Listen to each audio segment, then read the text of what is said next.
Good morning, everybody. I'm so excited for our big fun challenge that I'm going to announce in a little bit.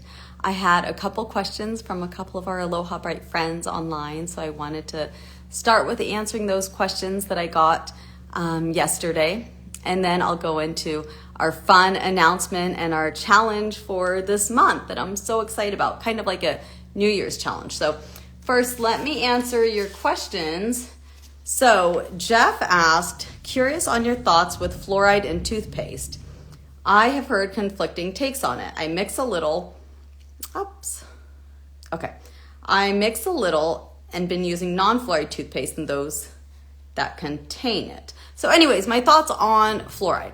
So fluoride is a remineralizing agent. What it does is it helps strengthen the enamel. Similar mechanism to hydroxyapatite, nanohydroxyapatite, which is just a nanoparticle of hydroxyapatite, right? So my take on fluoride versus other options, if you have a cavity and you're dealing with dental issues, then anything that's going to help remineralize the teeth is going to be helpful for your teeth, right? But if you want the most natural, what we call biocompatible, biomimetic, the most similar to what your body is made of, calcium phosphate is the majority of your teeth and bones. That's where I prefer hydroxyapatite and the nano form of hydroxyapatite, which is called nanohydroxyapatite. It's just a smaller particle size that can reach deeper into the teeth to remineralize what we want to remineralize. So as far as he said, also with diet, do you think supplements are necessary or just eating better? I'm not a dietitian, but my personal advice is, of course, if you can get an entire healthy diet and all your vitamins and everything you need through your diet, then of course I would avoid supplements. Personally, that's what I do. But if there's a deficiency, then of course that's where you need to talk to a dietitian or your medical doctor and talk about supplementing. Do you believe that putting food in your mouth 4 or less times per day is necessary for healthy teeth? So putting food in your mouth. So for healthy teeth, here's the thing. It's kind of like if you eating and then brushing your teeth and eating and brushing your teeth is analogous to driving through maybe something like mud in your car and then hosing it down, and then driving through mud again and hosing it down. So ideally what you want to do is eat everything at once, which the analogy is drive through a bunch of mud all at once and wash your car once, right? So every time you're eating fermentable carbohydrates and sugars, those kinds of things get stuck in the pits of the teeth and contribute to dental disease, cavities, the whole problem, all the problems that we have with our teeth. So if you're eating very sugary things or carbohydrate rich things, fermentable carbohydrates that break down into sugars, then of course, if you can consume that more at one time, then the better off that you're gonna be, and then go brush and floss after. And of course, we have our Aloha Tooth Swipe, so you can swipe your teeth off to get all those sugars off also and chew on them to clean the biting surfaces. Okay, and then Alicia asked us, what is the difference between toothpaste tablets and our Aloha repair paste? Do they both contain nanohydroxyapatite?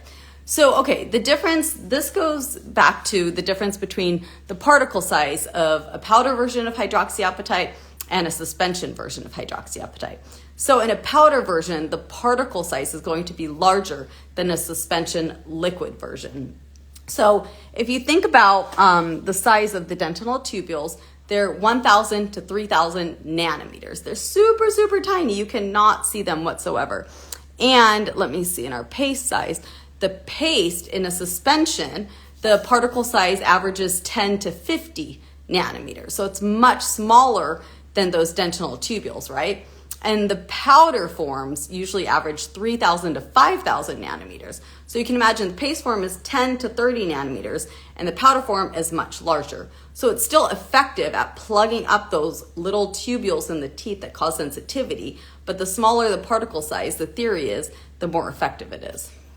So anyways, I hope that answers your questions. Let's see if I had any others. I think that does. So my fun big announcement today is I'm breaking up with sugar. So for the last 48 hours, I have consumed 0 added sugars. So that means I eat fruits, lots of vegetables, natural sugars, but my goal is to really eliminate or reduce the amount of added sugars in my diet and my family's diet. And why is that? So recently there's been studies published, I think it was, let me see what year it was, 2014 in JAMA, Internal Medicine, Journal of the American Medical Association. Dr. Hugh and his colleagues found an association between a high sugar diet and a greater risk of dying from heart disease. So they found a direct link between high sugar diets and cardiovascular disease, heart disease. So consuming too much added sugars doesn't just affect your teeth. It affects your overall health. It affects your skin. It affects diabetes. I think there's been a link between sugar and cancer. Don't quote me on that, but also heart disease. And there's so many things we can do to prevent things like this by simply eating a cleaner diet. So sugar is also metabolized. If you're a science nerd like I am, if you remember the Krebs cycle and glycolysis, and we know that glucose gets metabolized and ideally turns into pyruvate and is turned into ATP that we use for energy. But the problem is if we have excessive glucose, that gets stored as glycogen in the liver. So what we want to do is consume less sugar. So we're burning off all the sugar that we're consuming. And if we have all these added sugars in our diets, it's not only going to contribute to poor health and less life expectancy potentially, but also things like how alcohol affects our body and contributing to liver and fatty liver and problems with our liver. And the more we can reduce these added sugars that are not necessary, and they're often hidden, that's the hardest part. There is so much sugar in things like ketchup and granola bars and fruit snacks and granola. I just found some things at the market, things like this, granola. I love this granola. It is delicious, but if you look at how much sugar there is, there's 11 grams of added sugars, 11 grams. And the American Heart Association recommends for, let me see, I'm going to look at the exact numbers. For women should not consume more than 24 grams of sugar per day, and men should not consume more than 36 grams of sugar per day. And this is added sugars. And children aged 2 to 18 should consume maximum 24 grams of sugar per day. And since my little one is a toddler, I take that, 2 years old to 18 years old, 24 grams per day. Since my little one is small, I usually try to keep it at 10 grams per day. But the absolute maximum we should be consuming per day for women and children is 24 to 25 grams of sugar per day. That's not a lot. If you think about a serving of granola having 11 grams of added sugar, you're almost at half the quantity. And then things like I found granola bars, added sugars, 8 grams of sugar added in one granola bar. And they're super yummy, super tasty, but just got to think about the sugar. Fruit snacks. How much sugar do we have in these? 8 grams of added sugar in one pack. And what are the ingredients? Fruit puree and corn syrup and sugar. Those are the first 3 ingredients. So I challenge everybody to join me on this 30-day challenge of eating healthier things like this. And do you know what's awesome about fruits and vegetables is things like broccoli and cucumbers are so great for our jaw muscles because we're chewing. It also stimulates saliva production, so that's cleansing for the teeth also. And also the fibers, it's rich in all these fibers that are actually cleansing for the teeth, which is super awesome to clean the teeth. And things like carrots also. And then of course blueberries and strawberries and have great antioxidants. And I get a lot of my sugars from bananas. I put them in smoothies and things like that. And I'm growing my own green vegetables. So I'm growing some arugula and some kale. And of course, if you're going to eat for all these carbohydrate-rich foods as well, just make sure to brush and floss after, or at least use a swipe if you can clean your teeth off after. That would be great. So what I also want to show you guys, when you're eating things like tortillas and chips, the problem that it has with causing cavities and dental disease is because all of those carbohydrates break down to sugars and they get stuck into the pits of the teeth. So can you see the teeth here? Okay. Oh, hi, Jamie. Good to see you.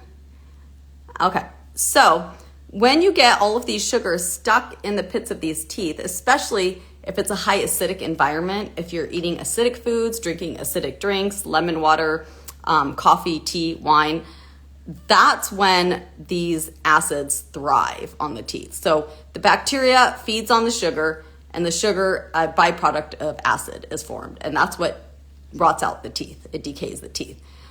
So we want to lower the bacteria count in our mouth. We want to make the pH higher, make it more alkaline, and also reduce the sugars. So how do we do that? Alkaline foods, lots of water, healthy diet, less sugar. And I think it's going to be so fun, and I hope we can do this together, where we're all reducing sugar intake in our lives. And it's a challenge for me, but you know what? Every day gets easier, to the point that I don't even crave sugar. It's only been 48 hours that I've had no added sugars at all, just sugars from fruits, lots of bananas. And I don't crave sugars. So it feels so good. I feel so much more alive and more energy, and my body feels better. I feel like my skin looks better already. And I would challenge all of us to do this together. And if you can't go to zero added sugars, at least maybe do 50% less or 75% less, whatever works for you. And you have to be careful, because if you can't tolerate going to zero, you might start craving other fermentable carbohydrates. So we want to be careful with how much stress we're putting on our body also. So whoever wants to join me on this challenge, I'm so excited. Please send me a direct message, give me a thumbs up. You can comment on the video or on the post. We're going to post it later. And if you have any questions, please message me. I'll always do my best to answer your questions right away. And I hope you guys have a wonderful day, and I'm so excited to see you hopefully tomorrow morning. Aloha.